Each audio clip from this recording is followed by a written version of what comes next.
강혜신의 오늘의 미국.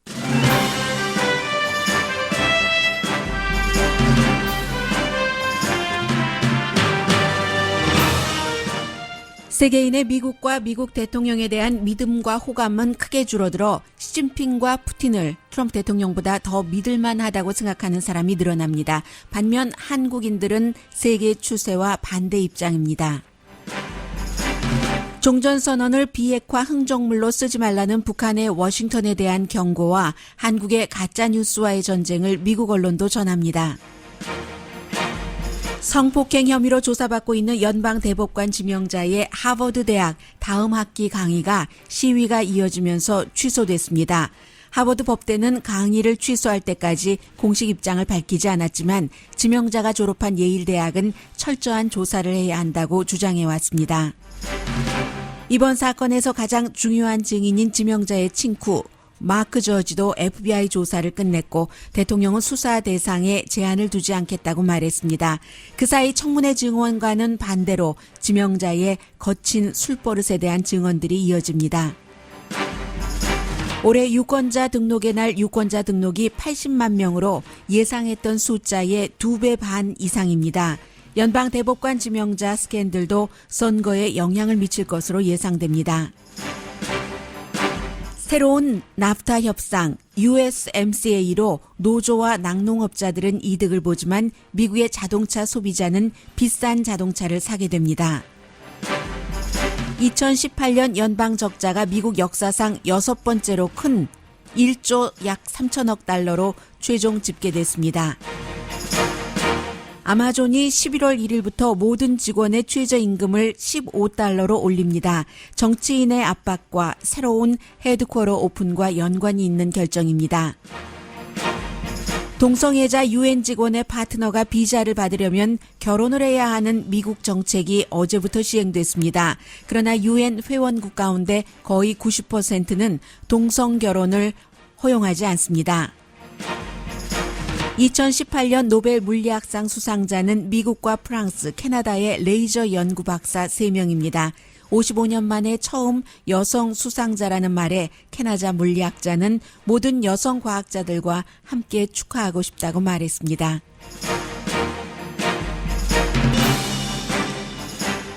여러분 안녕하십니까? 오늘의 미국 강혜신입니다. 네, 미국에서는 이제 좋던 싫던 트럼프 대통령에 대해서 사람들이 어느 정도 적응해 나간다고 할까요? 그런 부분들이 좀 있습니다. 트럼프 대통령도 마찬가지로 적응해 나가면서도 돌발 아니면 돌출 발언, 행동 이런 것들은 많이 이어집니다만은 세계가 미국을 보는 시각과 트럼프 대통령을 보는 시각은 변화가 없습니다. 이제 다른 나라는 다른 나라잖아요. 우리 가족이 아니기 때문에 적응할 태도 같은 것들이 미국인처럼 많지 않은 것 같습니다.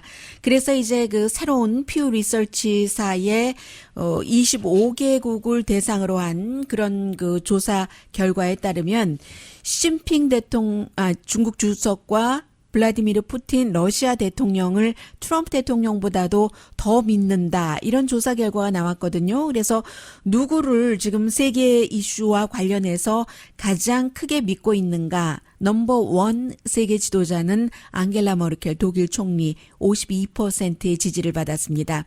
그리고 이제 최근에 많은 사람들이 한국에서건 미국에서건 이마누엘 마크롱 프랑스 대통령이 지도자스럽다라고 얘기를 하는데 두 번째 46%, 세 번째가 시진핑 34%, 블라디미르 푸틴이 30%. 누굴 믿고 싶은가? 미국 대통령 도널드 트럼프 대통령이 27%입니다. 과거에는 미국 대통령을 본인들이 좋아하던 좋아하지 않던 세계 이슈에 대해서는 미국 대통령에 대한 지지도가 넘버 원 아니면 투 이 아래로 내려가는 적이 거의 없습니다. 그런데 저는 또 하나 시진핑 중국 국가주석을 믿겠다. 세계 이슈에 대해서 그의 지도력을 믿는다. 트럼프 대통령보다 지금 3%, 7%포인트 차이로 시진핑 중국 국가주석이 앞서가고 있는데 이게 참 묘하다고 생각이 됐습니다. 왜냐하면 퓨 리서치사가 25개국을 대상으로 조사를 했는데 실제로 중국 국민들 인구가 많기도 하지만 그러나 이제 그 미국에 대한 그 아주 그 세세한 것에는 다 답을 내지 못하는 그만큼 이제 중국이 여러 가지 여론조사를 할 때도 통제라든가 어려움이 있기 때문에 그렇거든요. 그런데도 시진핑 중국 국가주석이 트럼프보다 낫다 하는 생각이 굉장히 많았고요. 전반적으로는 미국이라는 나라에 대해서는 50%가 호감이다. 불호감이다가 43%인데 그런데 이제 그 중요한 것이 미국의 입장에서 볼 때는 미국의 그 우방국이 있잖아요. 멕시코라는 나라는 물론 뭐 미국처럼 큰 부자는 아니지만 지정학적으로 딱 붙어 있기 때문에 너무 가까운데 트럼프 대통령의 지도력, 그 세계 이슈를 올바른 방향으로 가져가고 있다. 이렇게 말한 사람이 6%밖에 안 되고요. 프랑스도 9%, 독일 국민도 10%밖에 안 됩니다. 그러니까 이게 얼마나 지금 그 해외에서의 미국에 대한 또 트럼프 대통령에 대한 입장을 알 수가 있는데 여기에 대해서 한국은 조금 달라요. 한국은 80%의 한국인이 미국에 대해서 전반적으로 그 호감도를 갖고 있고요. 더군다나 이러한 것들이 트럼프 대통령에 대한 호감도가 지난 1년 사이에 17%나 늘어났습니다. 한국의 경우는. 그래서 44%군요. 한국이 필리핀을 빼고는 가장 그 미국에 대해서 호감을 많이 갖는 나라입니다.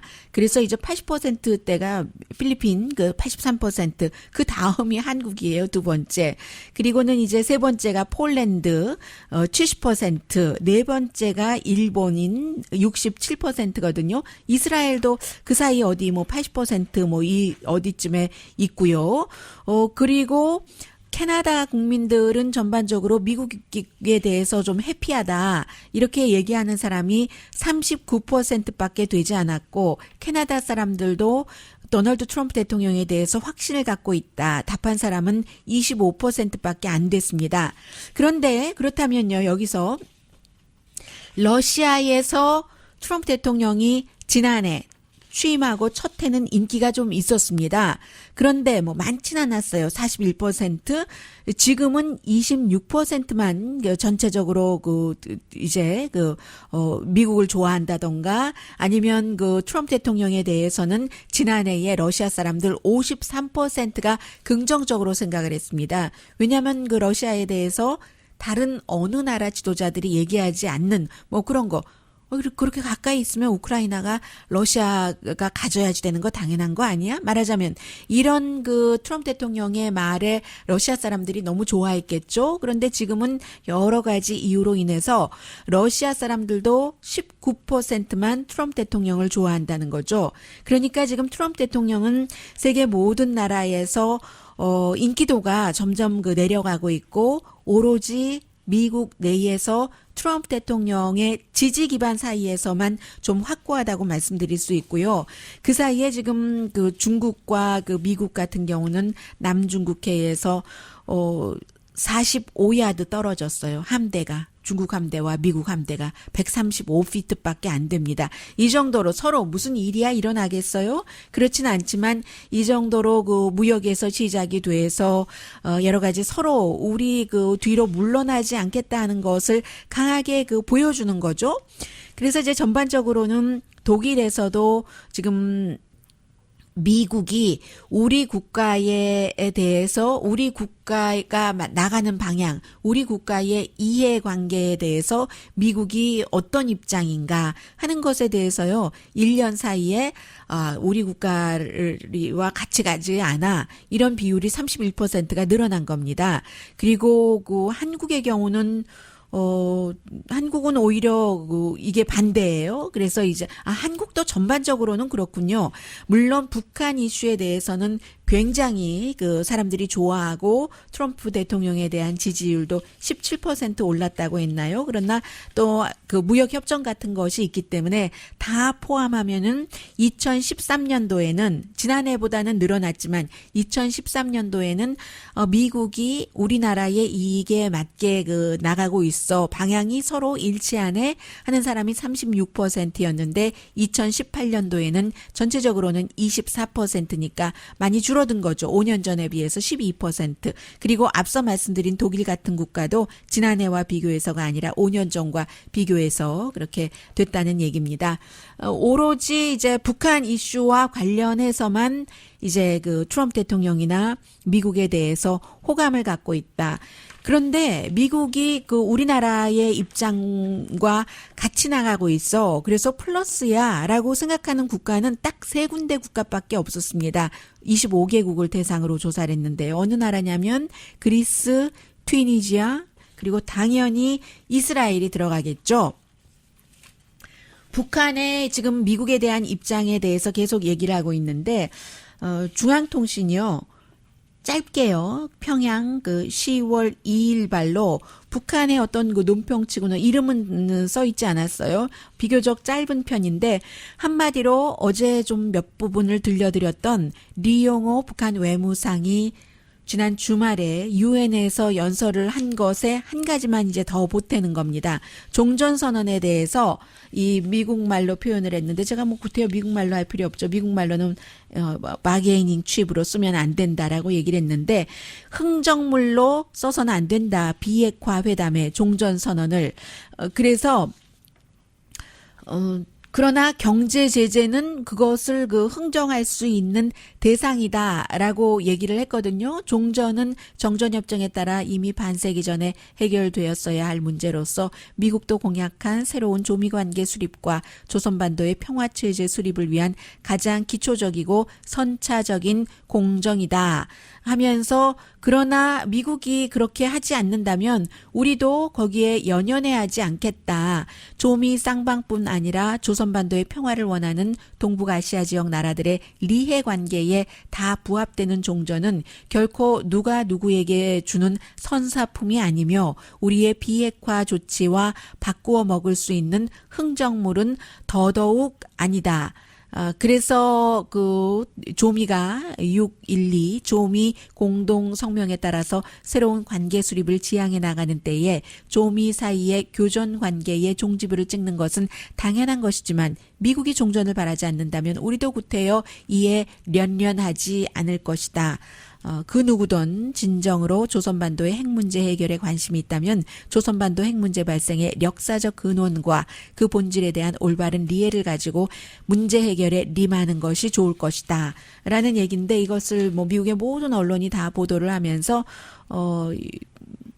상응하는 조치 이제 북한이 다 여러 가지를 했으니까 미국도 상응하는 조치를 해라 하는 것이고 마이크 폼페오가 당연히 갈 것 아니겠어요? 트럼프 대통령도 김정은 위원장을 만나겠죠. 다만 이제 시기가 언제냐가 문제인데 선거 전이냐 선거 이후냐 거기에 따라서 이제 북한이나 미국이나 다 전략이 그 달라지겠죠. 이제 이런 내용들을 미국 언론도 모두 그 쓰고 있고 그리고 어제 그 한국의 그 통일부 장관이 국회에서 북한이 핵무기를 뭐 20개에서 60개까지 가지고 있다라고 얘기를 했잖아요.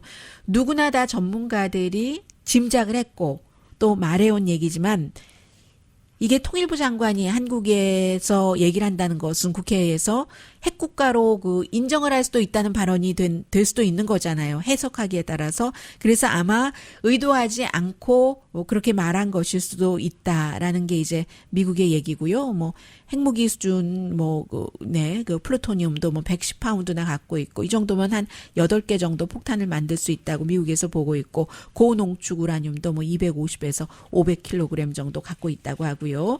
이런저런 이제 북한과 관련된 뉴스도 많이 전해지고 있고 또 하나는 미국뿐만이 아니라 이제 세계에서 이게 여러 가지 이유가 있겠지만 가짜 뉴스가 많이 퍼지고 있잖아요. 가짜 뉴스를 지도자급에서 퍼뜨리는 것도 있고 그리고 이제 여러 그 소셜 미디어가 생기면서 미국에서도 인포월 또 브레이트바트도 가짜 뉴스를 많이 퍼뜨리거든요. 그런 매체 가운데 하나인데 그런 식으로 그 완전히 그 전형적인 뭐 100년, 200년, 50년 역사가 없는 새로운 매체일수록 빨리 사람들이 보게 해서 자신들이 어떠한 그 성공을 해야지 되니까 돈을 벌던 아니면 브랜드를 키우던 그래서 더 자극적이고 가짜 뉴스 비슷하거나 가짜를 많이 퍼뜨리거든요. 세계적인 이런 건데 한국에서는 이번에 그 이낙연 그 국무총리가 더군다나 뭐 수십 년 기자를 했었기 때문에 본인이 그 베트남에 방문해서 방문록에 뭐 주석에 대해서 쓴 그 베트남의 리더에 대해서 쓴 그 글을 보수 내지는 누군가 그 가짜로 퍼뜨리려는 사람이 딱 그 뭐 주석 이렇게 써서 이게 김일성 주석에게 쓴 것이다. 이런 식으로 가짜 뉴스가 퍼지고 나서 지금 그 한국에서 가짜 뉴스가 사생활을 침해하는 것뿐만이 아니라 국가 안보, 외교 정책, 대북 관계에도 위협이다 해서 이제 어떤 그 조치를 그 취하겠다는 것이요. 그러니까 당연히 그 보수는 그게 가짜 뉴스다. 가짜 뉴스는 청와대에서 제일 많이 퍼뜨리고 있지 않느냐. 언제 김정은 위원장이 북한의 핵을 포기한다고 했는가. 한반도의 비핵화를 얘기를 했지. 이런 식으로 지금 그 대응을 하면서 표현의 자유를 인권 변호사 출신의 대통령이 그렇게 막을 수가 있는가라고 얘기를 하고 있는 그런 그 비난과 공방을 얘기를 하는데, 지난번에 그 문재인 대통령이 미국에 와서 팍스뉴스와 인터뷰를 할 때 팍스의 앵커가 물어봤잖아요. 지금 대통령이 인권 변호사인데 북한의 인권에 대해서는 얘기하지 않고 뭐 탈북자들을 문재인 대통령이 들어오고 나서 텔레비전 뭐 케이블 같은 데에 커멘테이터로 부르려면은 그 케이블 텔레비전에서 한 번 더 생각해 본다는 거잖아요. 북한에 대해서 탈북자들이 좋은 말을 할 리가 없기 때문에 정부가 싫어하는 것이기 때문에 이런 내용에 대해서 팍스뉴스의 그 앵커가 물어보니까 그 문재인 대통령이 그건 아니다 하면서 그 어느 때보다도 그 대한민국의 지금 표현의 자유가 아주 꽃을 피우고 있고 페이크 뉴스가 많다고 답변한 그런 내용까지도 오늘 미국의 많은 그 언론들이 전하고 있습니다.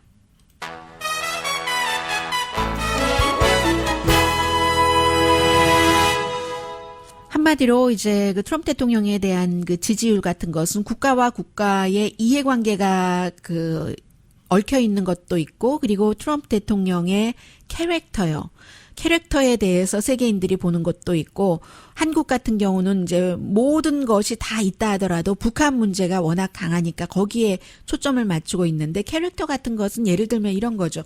어제도 이제 그 오늘의 미국이 진행되고 있는 동안에 기자회견을 하면은 트럼프 대통령이 특히 이제 남자 기자보다는 여자 기자들에게 조금 가혹하거든요. ABC, 그 CNN의 그 백악관 출입 기자들이 뭐 연방 대법관 지명자에 대해서 질문을 하면은 대통령이 질문하면 그 질문에 대해서 아주 또 기술이 좋으니까는요, 답변 곤란한 것은 안 하고 뭐 상대방을 윽박지른다던가 아니면 상대방을 면박을 준다던가 이런 식으로 피하면서 본인이 하고 싶은 말을 쭉 합니다. 그럼 기자들도 보통 사람들이 아니잖아요. 뭐 여자 남자 가릴 것 없이 대통령 각하 저의 질문에 답하지 않았는데요. 뭐 이렇게 계속 그걸 추구를 하면, 아니 도대체 당신 몇 분씩이나 그 질문을 계속하는 거야? 라고 얘기를 하면 기자들은 다시 또 저의 질문에 답하지 않으셨거든요. 라고 얘기를 하고, 어떤 기자에게는 뭐 상황이 어땠는지는 모릅니다만 뭐 시작할 때부터 여자 기자인데 당신은 도대체 뭐 생각이라는 걸 안 해. 도대체 내가 생각이라는 걸 하는 걸 못 봤어. 이런 식으로. 그러니까 이제 이런 말이라든가 또 그 말에 대한 해석이라든가 이런 것들이 점점 그 거칠어지고요. 그래서 트럼프 대통령에 대해서는 정책도 정책이지만 그런 그 스타일이 일반 그 영리, 자신의 목적을 완전히 취하는 것이 100%가 아닌 게 미국 대통령 직업이잖아요. 거기서 굉장히 중요하게 나오고, 그러나 또 트럼프 대통령의 지지자들 가운데서는 어제 그 새로운 나프타 같은 것도 굉장히 좋은 일이다라고 해서 찬성을 하고, 아직까지도 좀 정리되지 않은 여러 가지 이슈들이 오가는 그런 2018년 벌써 10월 2일이에요. 참, 연방 회기가 시작되고 이틀째입니다.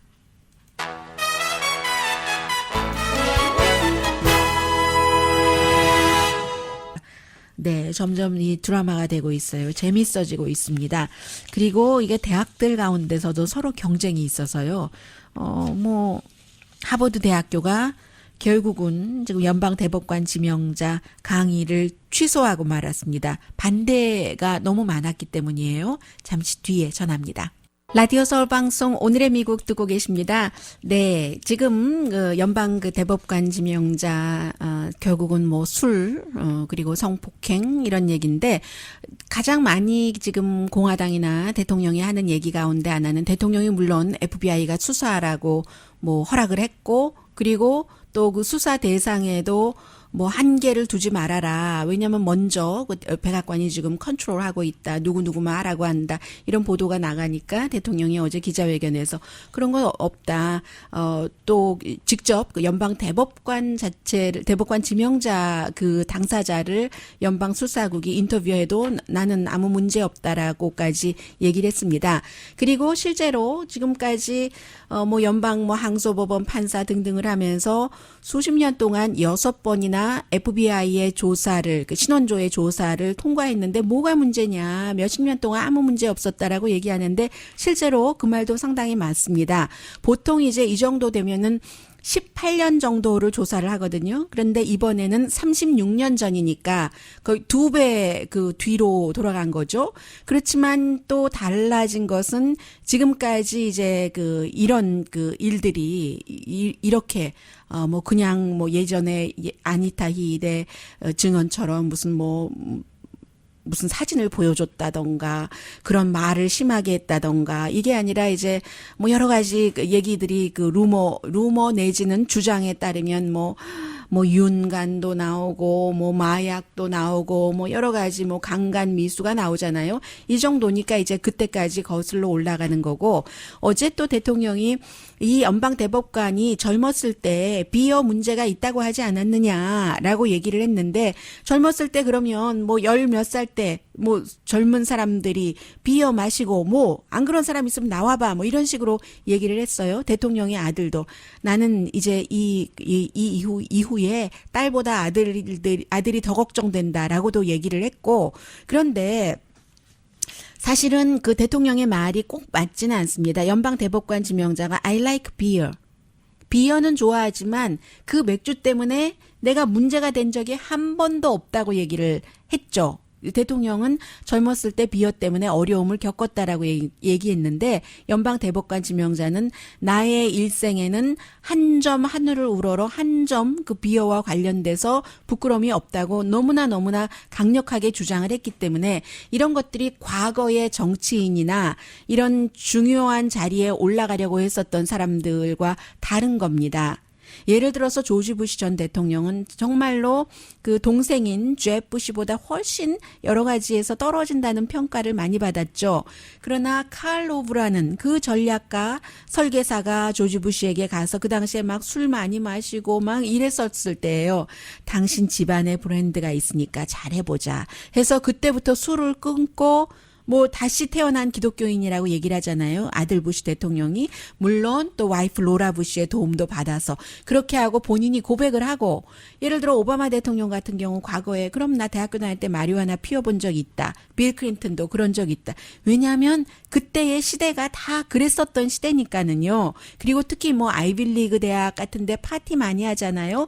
그러나 이번 이 연방 대법관 지명자는 막 이 땅을 치는 게 아니라 책상을 치고 종이를 던지고 울다 웃다 고함치다 뭐 소리치다 삿대질하다 하면서 내가 비어 좋아하는 게 뭐가 문제냐 아무 문제가 없는데 이게 이제 여기에서 이제 차이가 있는 겁니다. 그래서 결국은 가장 잘 아는 사람들이 그 업계 사람들 아니겠어요? 이제 하버드 대학교에서 시위가 굉장히 많이 이어졌습니다. 동문들도 뭐 몇백 명이 서로 그 편지 쓰고 서명하고 재학생들도 그렇게 하고 해서 결국은 1월 달에 한 10년 정도 하버드 대학교에서 연방 대법관 지명자가 강의를 했거든요. 예일 법대 졸업생이지만 그것도 2005년 이후 연방 대법원에 대한 강의를 해왔었습니다. 권력과 법원의 분리 이런 것에 대해서 해왔는데 학생들이 너무 많이 시위를 하고 뭔가 청원서 같은 것을 내니까 법대 학장이 지금까지 별 말을 하지 않았었어요. 처음에 이 사람이 지명자가 되고 나서 얼마나 그 웹사이트에 칭찬하는, 환영하는 글을 썼는지 모릅니다. 학교로선 좋죠. 본인의 학교에서 오랜 동안 이렇게 강의를 했었던 사람이 연방 대법관이 된다면은. 그런데 그 이후에 자격이 없다. 조사를 해라. 학교에서 왜 조사를 하지 않느냐. 왜냐하면 우리 학교에서 강의하고 있지 않느냐. 이런 것들이 너무 강렬했고요. 더군다나 여학생들은 파워풀한 남자는 법 위에 있는 것이냐. 이 사람 사법방해를 할 수도 있고 부적절한 행위를 했고 이건 리더십에 문제가 있다. 강의를 하는 사람으로서 자격이 없다. 우리 학교 망신이다. 해서 동문들이 700명이 서명을 했고 재학생들도 몇백 명이 또 다른 곳에 서명을 했고 그래도 학교에서 묵묵부답이다가 결국은 브렛 캐버너가 나 못하겠다 해서 1월 달에 강의를 취소하는 걸로 했습니다. 그러면서도 이제 뭐 개인적인 뭐 커멘트 같은 것은 하지 않았는데 반면에 예일법대 학장 같은 경우는요. 히더 큰 학장은 본인의 학교를 졸업을 했는데도 불구하고 미국 변호사협회와 함께 추가 조사가 필요하다. 이렇게 강력히 지금 그 주장을 해왔었습니다. 그래서 지금 하버드 대학교에 가보면요. 브렛 캐버너, 이제 강의 그 명단에서, 교수 명단에서 프로파일 사라졌습니다. 어제 밤에 있었던 일이에요. 그리고는 뭐 그 사이에 예일 대학교 다닐 때 뭐 술집에서 친구 4명과 어떤 사람과 붙어서 캐버나우는 뭐 얼음을 던졌고 나중에 경찰에 가서 그 이제 진술하고 할 때 본인은 얼음을 던졌나 너 던지지 않았는가 저 사람에게 나는 거기에 대해서 말하고 싶지 않다라고 했다고 해요. 그리고 이제 나머지 다른 친구들은 뭐 때리고 피나고 3사람이 피가 나고 그러니까 경찰이 왔겠죠. 치료를 받고 하는 이런 일들도 그 난투극이죠. 말하자면 그런 것도 있었던 것으로 경찰 그 기록에 있으니까요. 유리 글래스가 날아가고 맥주로 그 캐버너는 다른 사람 얼굴에 맥주를 부르고 소리 지르고 뭐 등등 그 가운데서 누구를 때렸다는 그 친구 한 명이 크리스털비라고 더들리라고요. 2010년도에 공화당으로 오레곤 그 주지사 선거에 출마했었던 사람입니다. 그리고 뉴요커의 예일대학교의 그 친구가 예일대학교 친구라기보다 파티에 갔다가 이제 뭐 바지를 벗고 뭐 본인의 상징을 막 다 내놓고 할 수 없이 터치할 수밖에 없게 됐고 이 여학생이 그런 얘기를 했었던 그 기사가 나오기 전에 캐버너 연방 대법관 지명자가 친구들에게 나에게 좋게 증언해 달라고 뭐 텍스트 보낸 그런 게 있다고 그 MBC 방송이 보도를 했고요.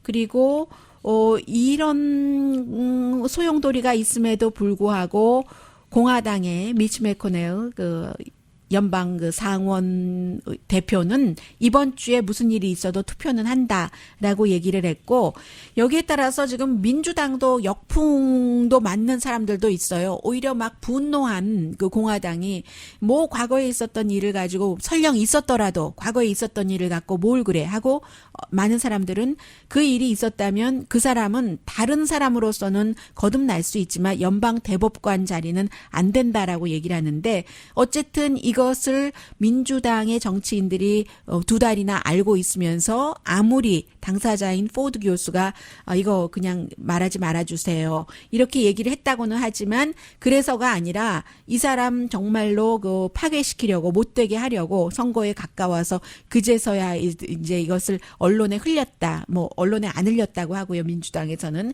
그런 것에 굉장히 분노하는 많은 그 공화당 사람들은 지금 우리 지역에서 민주당 그 정치인에게 투표하면 안 돼. 이렇게 지금 캠페인을 하고 있고요. 그런데 중요한 것은요. 몇 명에 달린 거예요. 딱 5명입니다. 5명 의원 가운데 공화당이 3명, 민주당이 2명, 여자가 3명, 남자가 2명입니다. 공화당은 여자가 2명인데 수잔 머코스키와 수잔 콜린스와 리자 머코스키 이 2사람인데 2사람은 선거가 없어요. 이번에 선거가 없으니까 조금 자유롭긴 하죠. 그러나 당으로서 자유로울 수 있는가? 지난번에 뭐 닐 고서치는 당연히 그 찬성표를 던졌고, 그리고 한 명은 이번에 조사를 해야지 된다. 투표를 연기하더라도 한 애리조나주의 제프 프레이크. 이 사람도 재선에 나가지 않으니까 자유로운 편이에요. 그러나 워낙에 보수이기 때문에 이제 공화당에서 이 세 사람이고, 민주당에서는 한 사람 여자, 한 사람 남자인데 두 사람 다 굉장히 트럼프 대통령이 인기가 있는 주에서 재선을 치르는 사람입니다. 웨스트 버지니아의 조 맨친 의원은 트럼프 대통령이 40포인트 정도 힐러리 클린턴보다 앞서갔어요. 그 지역에서. 닐 고서치 트럼프 대통령의 지명자에 찬성표를 던졌었고, 노스다코타도 레드 스테이트잖아요. 트럼프 대통령이 36포인트 힐러리 클린턴보다 앞섰는데, 지금 그 하이디 그 헤이캠프 의원은 또 여성이기 때문에 참 이게 애매한 거예요. 그리고 지난번에 그래서 닐 고서치 트럼프 대통령의 지명자에 대해서 연방 대법관 지명자요. 이 닐 고서치도 지금 그 캐버나 지명자가 나온 그 조지 워싱턴 프랩스쿨 같이 다녔었거든요. 그래서 이제 이 그 민주당 의원, 더군다나 노스다코타 의원은 여성이기 때문에 참, 근데 이 다섯 사람이 달린 거예요. 이제 다섯 사람이 표를 어떻게 하느냐. 만약에 공화당에서 다 또 뭐 세 명이 다 노라고 해도 민주당 두 명이 다 예스라고 하면은 될 수 있는 것이고, 그것이 문제로다. 5명만 보면 됩니다. 그 결론은요.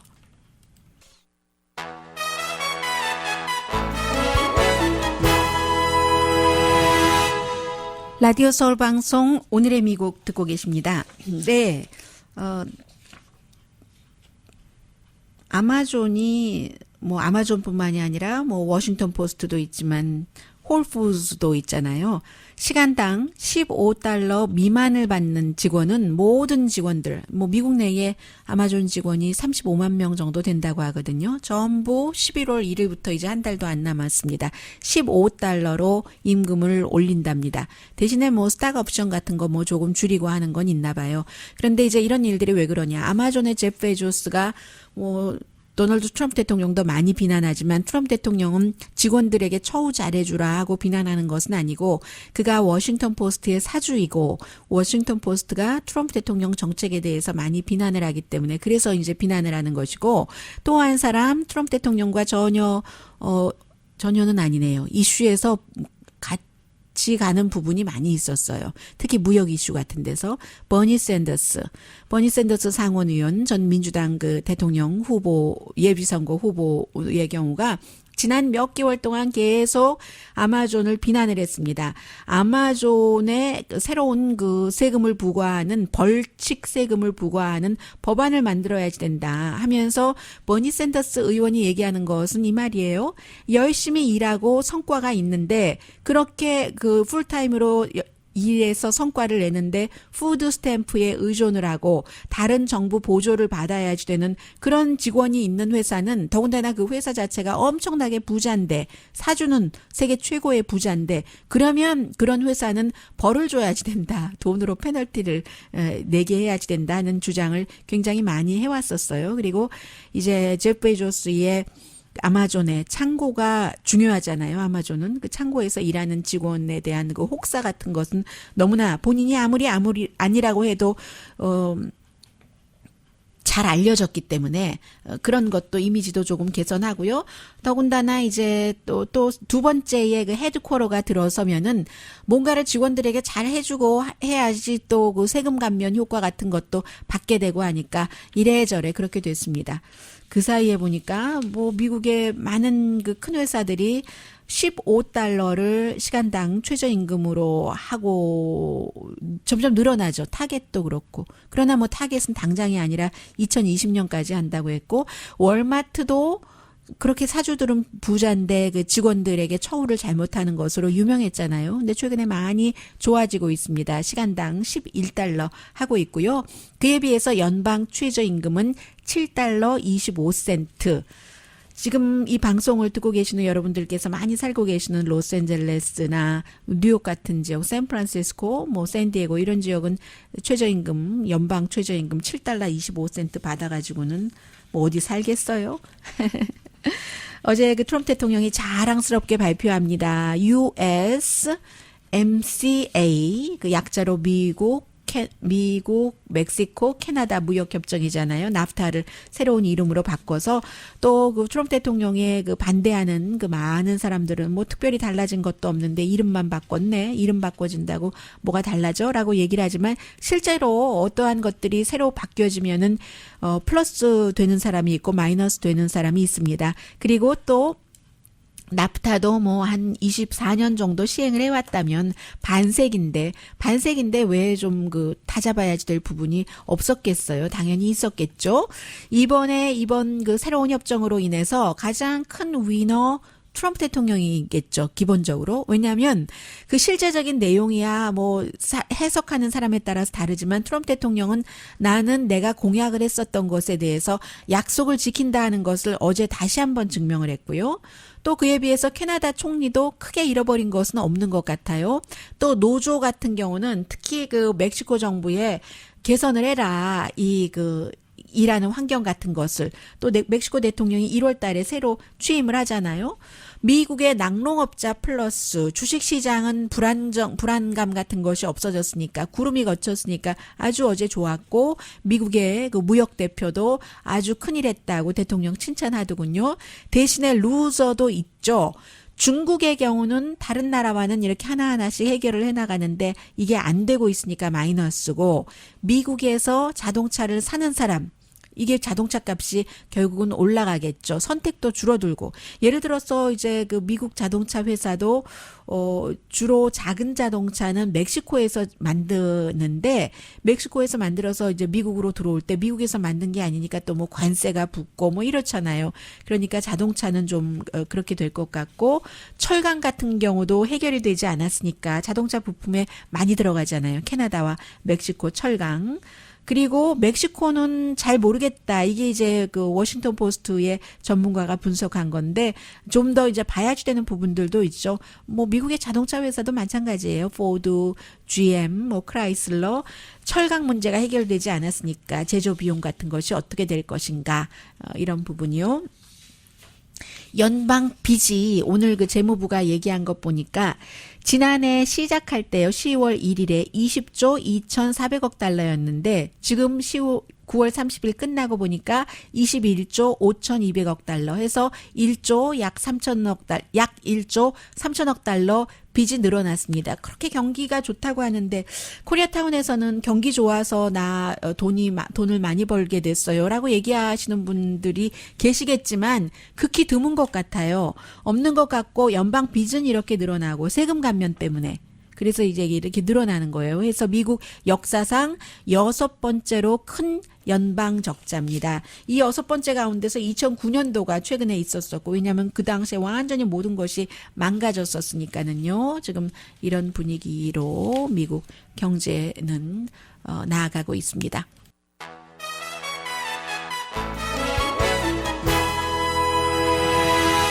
라디오 서울 방송 오늘의 미국 듣고 계십니다. 9월 25일이 전국구 유권자 등록의 날이었습니다. 그런데 2016년도에는 77만 명 정도가 등록을 했다고 하거든요. 왜냐하면 대통령 선거가 있었고 정말 열기가 대단했었잖아요. 2012년도에 이 전국 유권자 등록의 날이 처음 시작됐는데, 그리고 이제 그 2년 전인 그 2014년이요. 2016년보다 2년 전. 그때는 15만 4천 명밖에 안 됐었습니다. 올해 그래서 전문가들이 목표가 30만 명이었거든요. 그런데 80만 명이나 등록을 했다는 겁니다. 얼마나 이게 그 열기가 뜨거우면 지금 하원, 상원, 주지사 선거 있지만 어떻게 될지 사실 아무도 모르는 것 같아요. 더군다나 연방 대법관 지명자의 문제가 딱 걸려 있어서요. 그리고 미국에서 어제부터 그 동성 파트너의 비자를 금지했습니다. 결혼을 하지 않은 동성 파트너요. 외교관 파트너입니다. UN 직원들도 있고 외교관 파트너도 있고. 그래서 이미 미국에 있는 그런 그 동성애 다른 나라 사람들이요. 그 외교관 파트너나 UN 직원 파트너는 12월 31일까지 결혼을 하거나 30일 안에 미국을 떠나라. 이게 지금 행정부가 내놓은 것이거든요. 그런데 이제 문제가 있어요. 미국의 그 사만사 파월 그 유엔 대사가 아니 니키 헤일리가 유엔 대사죠. 하는 말이 이제 전 대사가 하는 말이 유엔 멤버가 이제 190 몇 개국 정도가 있잖아요. 그 190 몇 개국 가운데서 12개국만 동성 결혼을 허용을 한다는 겁니다. 88% 거의 90%는 이제 그 동성 결혼을 허용하지 않기 때문에 국가에 따라서 뭐 파트너는 허용을 하고 하는 경우가 있겠죠. 그래서 만약에 이 이제 파트너들이 함께 살려기 위해서 미국에서 미국이 원하는 정책대로 결혼을 한다고 하면은 그러면 그 나라로 이 사람들은 영원히 미국에 살 사람들이 아니기 때문에 돌아가면은 그러면은 그 벌을 받게 되는 게 되잖아요. 그래서 결혼을 할 수도 없고 그러면 파트너가 또 헤어져서 살아야지 되는가? 외교관이나 유엔 직원이 이런 문제가 그 국제법과 미국 국내법이 상충을 하는 겁니다. 네, 복잡한 건 잘 모르겠고요. 노벨 물리학상이 이번에 이제 그 미국, 프랑스, 캐나다 세 분인데 나이가 가장 많은 분이 99세. 이분은 뭐 레이저 방사 압력의 아버지로 불린다면서요. 1922년도에 태어나셨는데 가장 젊은 여성이에요. 캐나다의 이 과학자가 55년 만에 여성이다 하고 NPR 방송에서 가르쳐 주니까 그건 너무한 거 아니에요? 라고 얘기하던데요. 강혜신이었습니다.